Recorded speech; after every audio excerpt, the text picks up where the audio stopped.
This is Saxon Advanced Math, lesson 83A, and this is simple probability. And we're going to get started with probability with the idea that probability is actually a very easy concept once you realize what it is and how it works. So the first thing we're going to talk about is what is probability and what are we studying? It's the study of fair outcomes. It's outcomes that are as equal to happen as anything else. So like rolling a die or flipping a coin, those you have just as much of a chance of having heads as tails, or having as a 1 come up or as a 6 would come up. So these are a fair chance in probabilities. The definitions that we need to talk about is, first of all, experiments.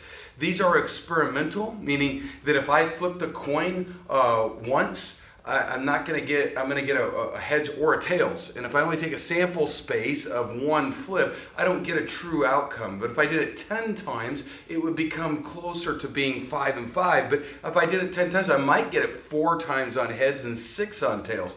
But if I did it 1,000 times, it would get closer to 500 and 500. And so each time, the sample space, this is not a perfect prediction, but rather an outcome that we're testing.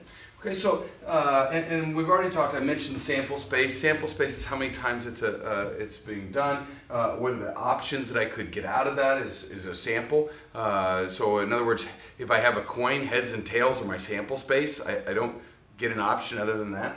And then probability. And probability can be defined as the favorable outcomes over the total. So the total number of outcomes is my sample space, and that would be how many total outcomes are there, and I'm putting in the numerator how many I want to count. So let's look at an example here. 2 dice, probability of a 7, and then a probability of a number greater than 8. This is my sample space for this, because here I have a die that's labeled 1 through 6, and another one labeled 1 through 6. And if I roll 2 ones, I would have a total of 2, right? If I roll a 1 and a 2, a total of 3. And so this little chart allows me to show that there are 36 possible ways to roll those 2 die together, with obviously the greatest number being 12 and the smallest number being 2. Now they asked, how many times could I get the number 7? What's the probability of rolling a 7? Well, if I look at this, 7 is 1, 2, 3, 4, 5, 6 possible ways that I can roll a 7. That would be a 1 and 6, a 2 and a 5, a 3 and a 4, a 4 and a 3, a 5 and a 3, and a 6 and a 1. Those are all the different ways I could roll a total of 7. So what I do is I put the favorable outcomes. How many total ways can I get a 7? There are 6 of them. Out of how many total possible rolls are there? 36. And I reduce that to 1 and 6.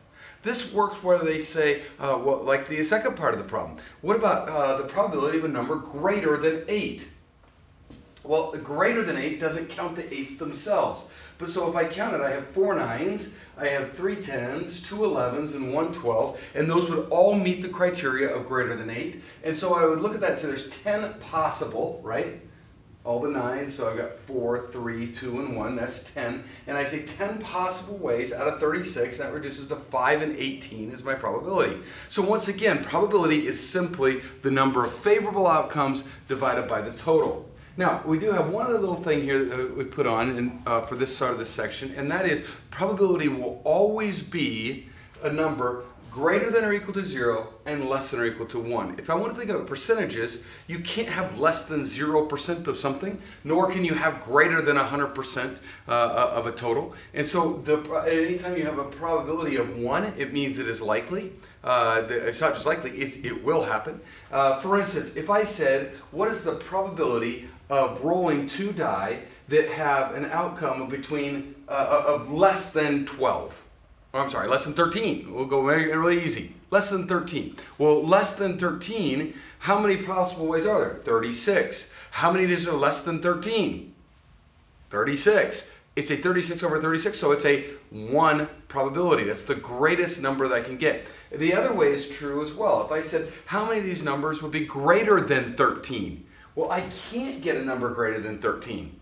It doesn't work. There's no way I can do this, or even greater than 12. I can't do it. So because of that, I would say, how many possible rolls are there? 36. How many of them meet the favorable criteria? 0. 0 out of 36 is a 0, and that's the smallest it can go. So probability will always be expressed in their decimal a fraction or a percentage, but it will always be between 0 and 1. It can equal 0 and it can equal 1, but it has to be somewhere in between those two bookends, if you want to think of it that way.